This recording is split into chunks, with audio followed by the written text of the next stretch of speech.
की आता 9:30 वाजून गेले आणि 10 वाजता प्रचार संपणार आहे आणि मग मला बोलता जायचं नाही.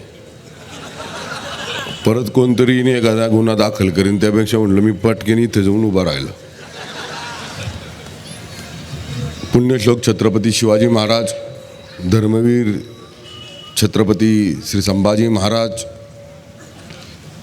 राज्यघटनेचे शिल्पकार महामानव डॉक्टर बाबासाहेब आंबेडकर, लोकशाहीर अण्णाभाऊ साठे, या सगळ्यांना महामानवांना विनम्र अभिवादन करतो. उद्या राजमाता जिजाऊ साहेबांचा जन्मदिन आहे, त्याच्याही सगळ्यांच्या आपल्या माध्यमातून राजमाता जिजाऊ साहेबांनाही अभिवादन करतो.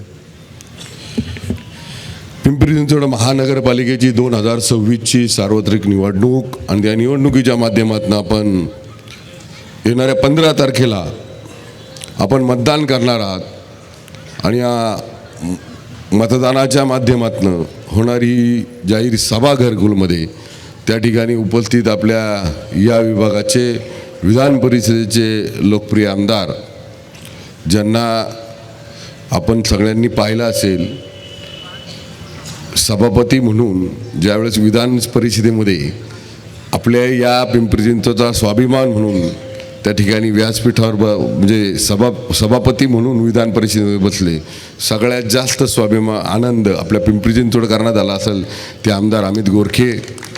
माझे मार्गदर्शक माझ्या राजकीय प्रवासामध्ये, माझ्या सामाजिक प्रवासामध्ये ज्यांनी मला मोलाचं मार्गदर्शन केले ते असे आमचे ज्येष्ठ मार्गदर्शक हरिभक्त परायण दत्ताबा गायकवाड, ज्यांनी कष्टकरी कामगारांच्या संदर्भामध्ये कायम चळवळ उभी केली, त्यांना न्याय मिळवून दिला, ते आमचे सहकारी मित्र बाबा कांबळे. आता मी सगळी नावं घेतो तर मला वाटतं अर्धा तास लागेल नाही. काय करू मग, तुमची माफी मागतो सगळ्यांची, तुमच्या सगळ्यांची माफी मागतो. तुमचा एक परिवारात मला बोलायला वेळ मिळाला पाहिजे म्हणून मी तुमच्या सगळ्यांची माफी मागतो.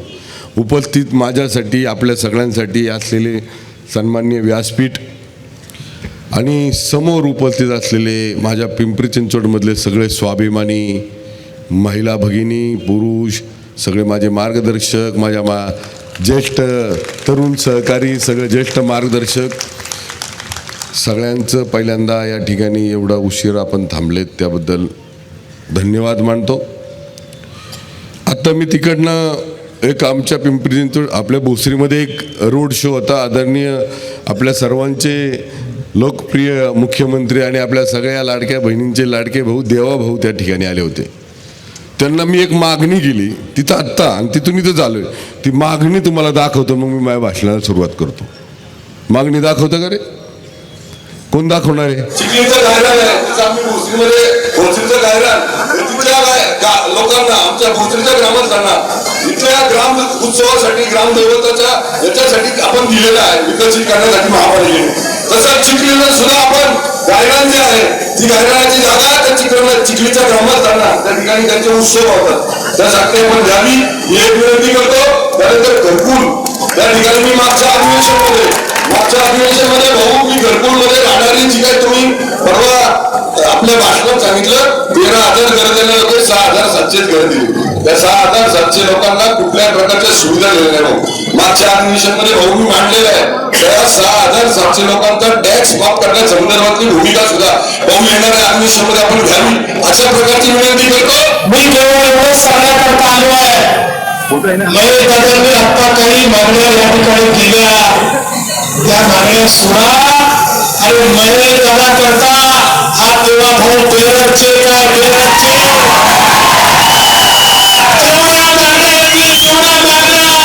ती प्रत्येक मागणी सोडवली जाईल.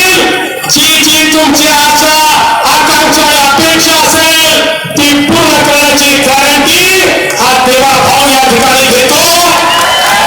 आणि ज्याप्रमाणे प्रत्येक वेळी महेश दादाला तुम्ही ताकद दिली, आता यावेळी महेश दादाची ताकद म्हणजेच माझी ताकद करतो.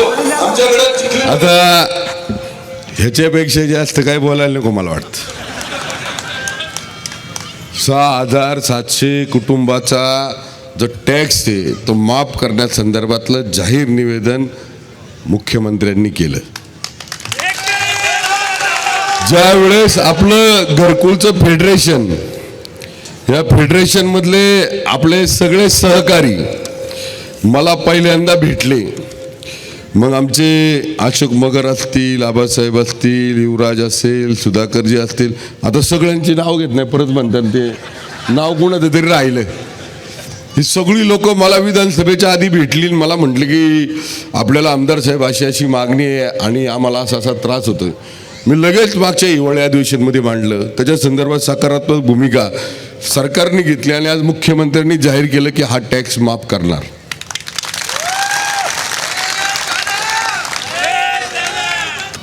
हा जो प्रकल्प आहे आर्थिक दुर्बल घटकांचा प्रकल्प, ऑक्टोबर 2007ला हा शहरासमोर आला.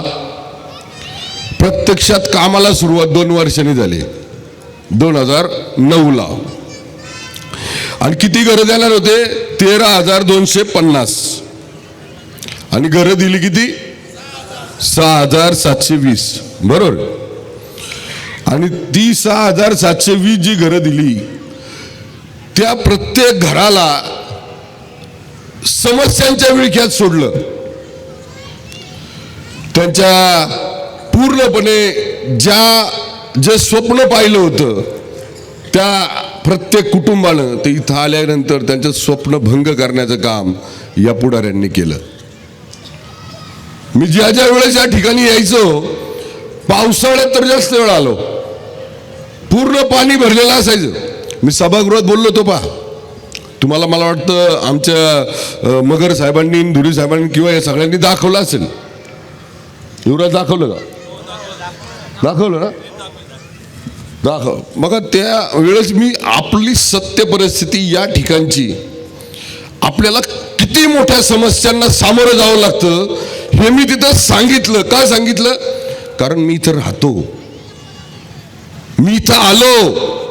ते पाणी किती त्रासदायक होतं, किती लोकांच्या कुटुंबात घरांमध्ये गेलं होतं, पिण्याच्या पाण्यामध्ये कसं टाकीमध्ये गेलं होतं हे मी डोळ्यांनी इथं पाहिलं. मी जिल्ह्याच्या बाहेर जाऊन नाही सांगितलं. लक्षात ठेवा, आपल्या कुटुंबातली समस्या ह्या आपल्या कुटुंबातल्याच लोकांना जास्त कळती. लक्षात आलं मला काय म्हणायचं ते?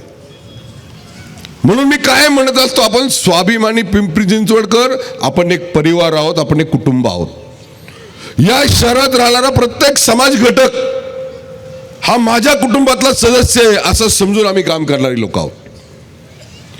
अनेक वेळा म्हणजे मला तर प्रश्नच पडला बाबा. परवा इथं सभा झाली, ज्या लोकांनी असं चुकीचं काम करून हे घरकुल स्थापन केलं आणि घरकुलमधल्या लोकांची दिशाभूल करून फसवलं घरकुलमधल्या लोकांना, त्यांना धाडस कसं झालं इथं यायचं? 2013ची निवडणूक, 2014ची निवडणूक होती आबा, 2014ला निवडणूक होती विधानसभेची, म्हणून 2013लाच हाय तसं घर लोकांच्या ताब्यात दिलं. पाहिलंच नाही लोकांना किती समस्या त्या निमित्तानं निर्माण होतील, पाहिलंच नाही. मग त्या पाहिलं नाही तर मग त्या दिल्यानंतर त्यांना असं वाटलं की 2014ला आपल्याला मतदान होईल. पण 2014ला लोकांनी त्यांना पाडलं आणि मला अपक्ष निवडून आणलं. तरी सुद्धा त्यांचे डोळे उघडले नाही की आता पिंपरी चिंचवडकरांना त्यांचा स्वाभिमान ओळखलाय त्यांनी स्वाभिमान ओळखलाय, तरी त्यांच्या डोक्यात आलं नाही. आणि 2019ला आपल्या मुलाला उभं केलं लोकसभेला. जसं काय पिंपरी चिंचवड शहर म्हणजे आपली घरची प्रॉपर्टीच आबा. त्यांना वाटलं पिंपरी चिंचवड शहर म्हणजे मी सांगल तेच करणार. पिंपरी चिंचवडकरांचा स्वाभिमान माझ्या पायावर आहे, पिंपरी चिंचवडकर रोज माझ्या पाया येऊन पडतात, असा ज्या आविर्भावात होते. तर त्या 2019च्या लोकसभेच्या निवडणुकीला 2.5 लाखांनी पाडलं आपल्या त्यांच्या पुत्राला. त्यांच्या पुत्राचं नाव काय? पार्थ आहे ना? हा, मी पार्थ म्हणायचं पुत्र म्हणलो. पार्थला किती 2.5 लाख मतांनी पाडलं, तरी सुद्धा त्यांचे डोळे उघडले नाहीत. 2017ला सत्ता गेली, 2019ला त्यांनी माझ्यावर असा अपप्रचार केला. म्हणजे एक माझ्या तर आबा म्हणजे डोक्याबाहेरचा विषय आहे. हे लोक इथं येऊन फक्त आरोप करण्याच्या मानसिकतेत असतात. आरोप करण्याच्या, खोटे आरोप, खोटी बदनामी, लोकांची दिशाभूल करायची आणि मतदान घ्यायचं, परत 5 वर्षांनी यायचं. पण ज्या समस्यांना हे इथले नागरिक सामोरे जातात ते पाहायला कधी यायचं नाही. जास्त पाऊस पडला की आमचा निलेश दादा आहेच, इथलं घरकुल फेडरेशन आहेच, इथला लोकप्रतिनिधी म्हणून मी आहेच. पण ज्यांनी बांधलं ते एकदम निसंकोच, काही घेणं देणं नाही. पिंपरी चिंचवडकर माझ्या घरचेच आहेत. एवढ्या जोरात वर उचलून टाकलं पोराला तरी ते अजून इथं येत आहे. त्याचे मला कळतच नाही. अहो तुम्ही सन्माननीय आहात, आमच्यासाठी आदरणीय आहात, पण कमीत कमी ज्या लोकांनी पिंपरी चिंचवडकरांनी आपल्याला एवढं वर्ष सत्ता दिली त्या पिंपरी चिंचवडकरांना तुम्ही फसवलं, त्यांचा भ्रमनिरास केला, त्यांना दाखवलेलं स्वप्न तुम्ही भंग केलं. अशा प्रकारचं काम तुम्ही सातत्यानं 30 वर्ष करताय या शहरामध्ये, सातत्यानं 30 वर्ष करताय. तरी सुद्धा आपली अपेक्षा आहे की पिंपरी चिंचवडकरांनी त्यांना जवळ घ्यावं. कसं जवळ करतील? 30 वर्ष तुम्हाला त्यांनी हाताच्या फोडासारखं जपलं सगळ्यांना, की हा माणूस हे म्हणजे एवढं मोठं व्यक्तिमत्व आपल्याला जपेल, आपला सगळ्या अडचणीत तर बाहेर काढेल, पण तुम्ही काढलं नाही. आजूबाजूचा परिसर आहे इकडे शरदनगर, कोयना, या भागात जेवढं पण पाहाल तर शास्तीकर त्यांच्यावर होता, शास्तीकर होता. लादला कुणी? ह्यांनी. आणि ते शास्तीकर काढला कुणी? आम्ही. आज ही जी चुकीच्या पद्धतीनं घरकुलची व्यवस्था या व्यवस्थापन त्यांनी केलेली आहे बांधकामाची, ह्याच्यावर बोललं पाहिजे. हे त्यांच्याकडनं चूक झाली ही मान्य करायला पाहिजे त्यांनी इथं, पण ती मान्य केली नाही. ती मान्य केली असती तर आम्ही म्हटलं असतं आपण फार मोठ्या मनाच्या आहात, पण तसलं काय जमलं नाही त्यांना. या 158 बिल्डिंग मध्ये मी आमदार झाल्यानंतर 2014 नंतर 138 बिल्डिंगला खाली ब्लॉक बसवून दिले आपण. या 4 वर्षाच्या 5 वर्षाच्या काळामध्ये निलेश दादांनी वरती 32 का 33 बिल्डिंग वर 38 बिल्डिंग वर सोलरचे प्लांट बसवून दिले. आता हे सगळं जर आम्ही इथं राहून आमच्या कुटुंबासाठी करतोय तर आम्हाला कोणी कुटुंबाच्या बाहेरच्या एखाद्या श्रेष्ठ माणसाने येऊन आम्हाला सांगितलं नाही पाहिजे की तुम्ही काय केलं पाहिजे. 2009ला सुरू झालेला हा प्रकल्प अजून पूर्ण नाही. 2014 नंतर आदरणीय पंतप्रधान नरेंद्र मोदींनी PMYच्या माध्यमातून प्रत्येक कुटुंबाला घर मिळालं पाहिजे या संकल्पनेत आम्ही जी घरं केली PMYची ती जाऊन पहा, त्याची क्वालिटी पहा, तिथं समस्या येतात का तिथल्या नागरिकांना विचारा. आणि आम्ही जवळजवळ 12-13 हजार घरं दिलीत आणि सांगितलेल्या वेळेत दिलीत. हे आमचं काम बोलतंय, हे आम्ही शहरासाठी केलंय. बऱ्याच लोकांना अशी अपेक्षा आहे, बऱ्याच लोकांना, की आपण इथं आल्यानंतर महेश लांडगे बद्दल वाईट बोललो की इथली लोक मतदान करतील. आता मतदान नाही करणार तुम्हाला. आता काय करतील? काय करतील माझ्या माता भगिनी? कमळाचं बटन दाबायचं, सोडायचं नाही. आपल्याला ज्यांनी त्रास दिला त्यांना सुट्टी द्यायची नाही, बिलकुल सुट्टी द्यायची नाही. अरे आम्ही स्वाभिमानी आहोत पिंपरी चिंचवडकर. आम्ही आमच्या समस्या सोडू शकतो, आम्ही आमच्या अडचणीतला मार्ग काढू शकतो आणि यशस्वीपणे ते मार्ग काढण्याची धमक आपल्या पिंपरी चिंचवडकरांमध्ये आहे. आम्हाला कुणाची ही गरज नाही. आम्ही इथं बसून आमच्या लोकांची सेवा करू शकतो. अरे मी तर प्रत्येक वेळेस म्हणत असतो, आज चिखलीच्या जे गायराने चिखलीचं जे गायरान आहे ते गायरान त्या गावाला मिळावं. त्या गावातल्या लोकांची मागणी की हे गायरान आमच्यासाठी असावं. आमचा पारंपरिकपणे जो गावचा उत्सव होतो त्या उत्सवामध्ये जे पारंपरिक आमचे परंपरेच्या नुसार आमचे जे पण काही त्या रीती परंपरा असतील त्याच्यामध्ये साठी आम्हाला ते गार्डन पाहिजे. आज त्याची सुद्धा मागणी केली आणि साहेब म्हणले ते देणार आपण त्यांना. हे असं स्पष्टपणे आम्ही वागतो. आम्ही कधीच कुणा संदर्भामध्ये आहे ना दाखवतोय कण करतोय का असं नाही. हा पण मला आजकाल जरा थोडंसं आहे ना, मला माझी बायको रोज इथं काळं लावते,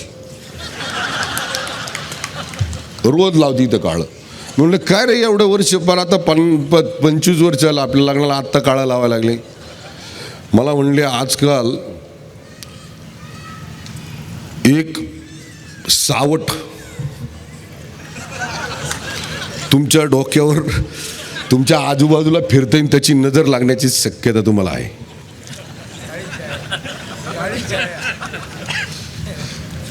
काळी छाया. ते म्हणतंय की हे कुठं घावलं की याचं नड दाबायचं. त्यामुळं मग ऐकू इथं गाळा लावते मला. आता साधारण घरातल्या माय माऊलींना आपल्या कर्त्या पुरुषांसंदर्भामध्ये आपण सगळे कौटुंबिक व्यवस्थेमधली लोक आहोत. त्यामुळं माझ्या माता माऊली सगळ्या आपल्या परिवारातल्या कर्त्या माणसाबद्दल तेवढ्याच भावनिक असतात. माता जसं मी तिकडून घरातून निघालो मला अजून 2-4 माझ्या आजी भेटल्या. माझ्या ज्येष्ठ ज्या आजी आहेत त्या भेटल्या. मला म्हणली कुणी काय तिकडून आलं आणि गळ्यात हात घातला आणि तू अशी गोड बोलतेल बरं का. म्हणलं नाही बोलत अरे, त्यांचं ते लक्ष ठेव, रात्रीचा एकटा फिरू नको. मी म्हणलं अरे काय होत नाही आजी, काळजी नको करू. नाही पण ही एक भावना माझ्याबद्दल जर पिंपरी चिंचवड शहरातल्या नागरिकांमध्ये होते याचा अर्थ मी या कुटुंबामध्ये प्रेम कमवलंय. या कुटुंबाचं प्रेम, या पिंपरी चिंचवड शहरातल्या प्रत्येक समाज घटकाचं प्रेम कमवलंय मी. त्यांचा आशीर्वाद माझ्या मागं आहे, माझ्या माता भगिनींचा आशीर्वाद, माझ्या ज्येष्ठांचा आशीर्वाद माझ्या मागं आहे. त्यामुळं मी तर कुणाला घाबरत नाही. अशा काळ्या छाया किती येऊ दे जाऊ दे मला काय त्याचं घेणं देणं नाही. मला टच पण करू शकत नाही, कारण मला या सगळ्यांचा आशीर्वाद आहे. सगळ्यांचा आशीर्वाद आहे. वेगवेगळ्या माध्यमातलं वेगवेगळी कामं करत असताना प्राधिकरणाचा मी काल त्या मला वाटतं याच्या मेत्रे गार्डनच्या तिथं सांगितलं प्राधिकरणातल्या सगळ्यांचं फ्री होल्ड करून घेतलं. म्हणजे जे लोक लीज डीडवर होते, जे यांचा भाडेकरार होता ते आता मालक होतील, त्यांना प्रॉपर्टी कार्ड मिळेल. अशी एक ना अनेक कामं आम्ही केली. प्रत्येक पावसाच्या वेळेस या ठिकाणी पाणी साचायचं तर आम्ही आता पाण्याचा फ्लो कमी होईल या वर्षीच्या पावसाळ्यामध्ये. तुम्हाला जाणवलं असेल बऱ्यापैकी आम्ही पाण्याचा या भागातला निचरा करून टाकला. आता पुढं या परिसरामध्ये परत कधी पाणी होणार नाही याच्यावर सुद्धा आमचं काम चालू आहे. माता भगिनीनं माझा हे कळकळीचं सांगणं आपल्याला आहे. माझ्या सगळ्या इथल्या कुटुंबातल्या प्रत्येक सदस्याला माझं सांगणं आहे की आपण सगळ्यांनी एकदा विचार केला पाहिजे कुठपर्यंत आपण आपल्या कुटुंबातल्या लोकांची बदनामी सहन करणार. आपण आता बाल झालं, बदनामी करणं बाल झालं. आता मी तर त्या आरोपांचं कधी म्हणजे आरोपांकडे बघणारच नाही. इथून मागं बघितलं नव्हतं, इथून मागही कधी बघितलं नव्हतं, आता इथून पुढे बघणार नाही. जे बोलायचं ते मागच्या 2 दिवसात बोलून मोकळा झालो. ते पण बोलायची इच्छा नव्हती माझी, पण माझे सहकारी मला म्हणले दादा एकदा हे पिंपरी चिंचवड शहर यांचा स्वाभिमान जागा झालाय हे आठवण करून देण्यासाठी तुला बोलावंच लागेल. आणि मग मी बोललो.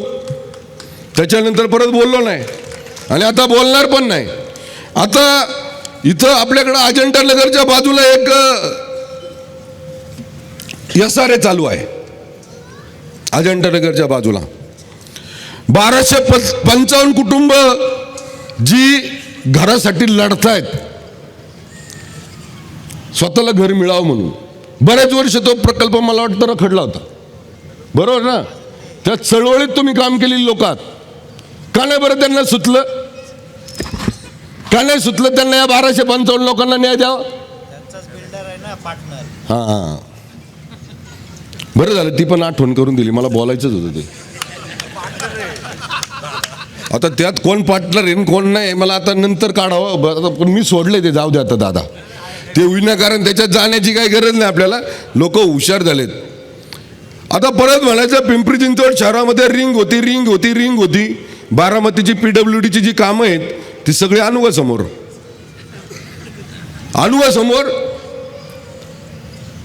अहो हे शहर जर विकसित होत असेल, हे शहर जर प्रगतीच्या मार्गावर जात असेल तर आम्हाला अपेक्षा आहे, आपण एक या राज्याचे ज्येष्ठ नेते म्हणून, ज्येष्ठ युतीतले घटक म्हणून तुम्ही या शहराची प्रगती होण्याकरता आमच्यासारख्या छोट्या कार्यकर्त्यांना बरोबर घेऊन पुढे गेलं पाहिजे. आमच्यासारख्या छोट्या कार्यकर्त्यांना जे राज्य सरकारच्या विधानसभेमध्ये नेहमी भोसरी मतदारसंघातल्या पिंपरी चिंचवड शहरातल्या नागरिकांना न्याय मिळावा म्हणून, त्यांच्या समस्यांवर मार्ग निघावा म्हणून आम्ही भांडत असतो, तसाच तुम्ही आम्हाला सुद्धा त्या ठिकाणी पाठिंबा दिला पाहिजे. अनेक वर्ष आम्ही पाहतो या शहरामध्ये कुठल्याही प्रकारचा विकास नाही. फक्त यायचं, नगरपालिकेची निवडणूक आली, महानगरपालिकेची निवडणूक आली की करा आरोप, करा खोटी बदनामी, विधानसभा आले की करा आरोप, खोटी बदनामी, लोकसभा आले की करा आरोप, करा खोटी बदनामी. मला आठवतंय आपला आबा, आम्ही याच घरकुलच्या याच्यामध्ये लोकसभेला 2024ला आपण सभा घेतली होती. कुठल्या उमेदवारासाठी घेतली होती? शिवाजी पाटील आढळराव. कुठल्या चिन्ह उभे होते? घड्याळ. आणि त्यांचं काम कोण करत होतं? महेश लांडगे. तेव्हा त्यांना महेश लांडगे हिरोसारखा वाटत होता. तेव्हा त्यांना महेश लांडगे एकदम असं वाटत होतं, महेश तूच आमचा उमेदवार निवडून आणू शकतो. आमच्यासाठी काय आहे? युतीचा धर्म आहे.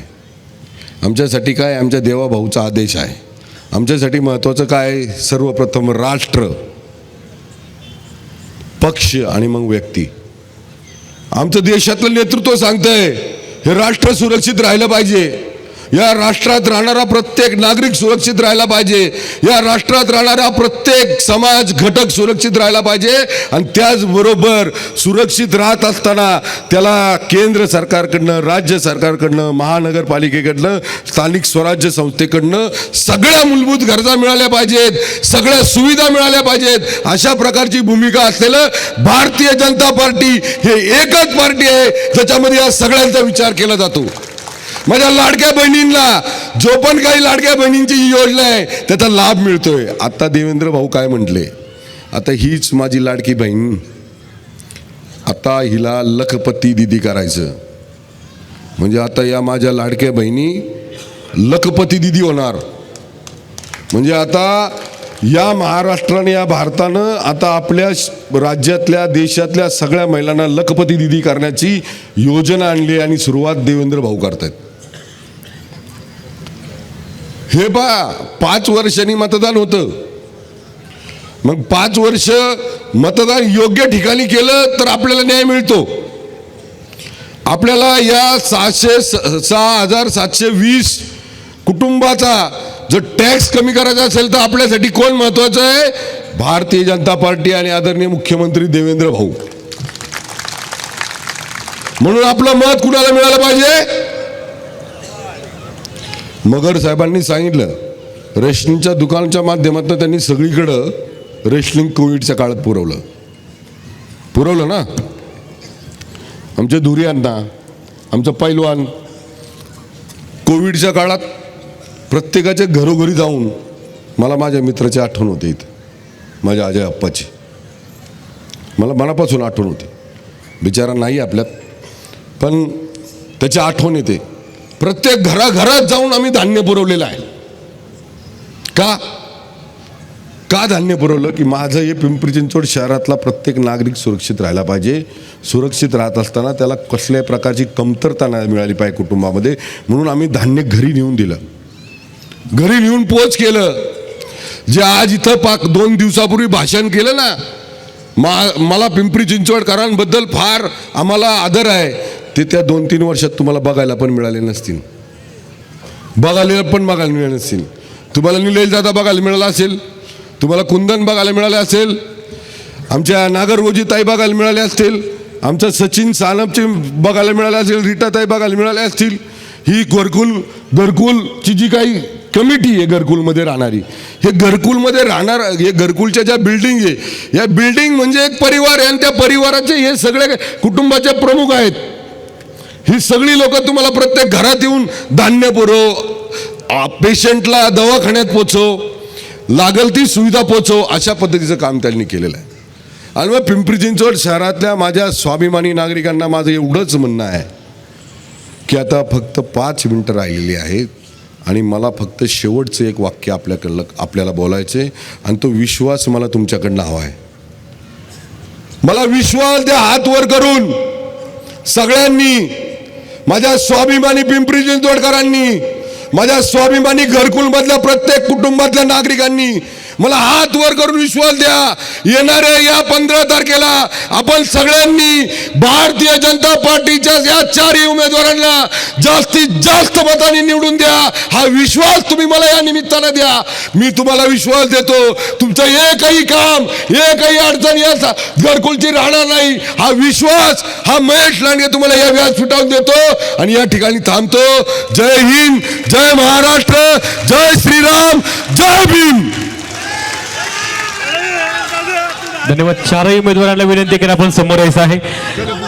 दादांना विश्वाचं दोन्ही हात उंचावून पहिलं बटन कमळाचं कुंदन शेठ गायकवाड, दुसरं बटन कमळाचं निलेश दादा नेवाळे, तिसरं बटन कमळाचं रीटाताई सानप आणि चौथं बटन कमळाचं आदरणीय कविताताई नागरगोजे. बोला सियावर प्रभू श्रीरामचंद्र की.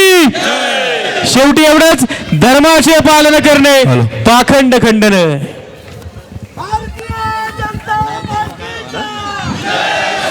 शेवटपर्यंत दोन्ही हात उंचावून.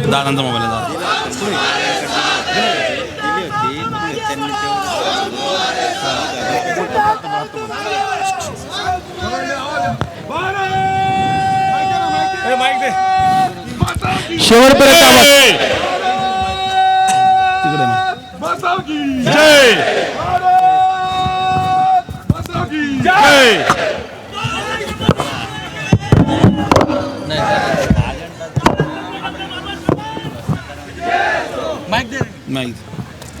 अजंठाची जी 1255 घरं आहे ना, ते आम्ही मिळून देणार, एवढं लक्षात ठेवा.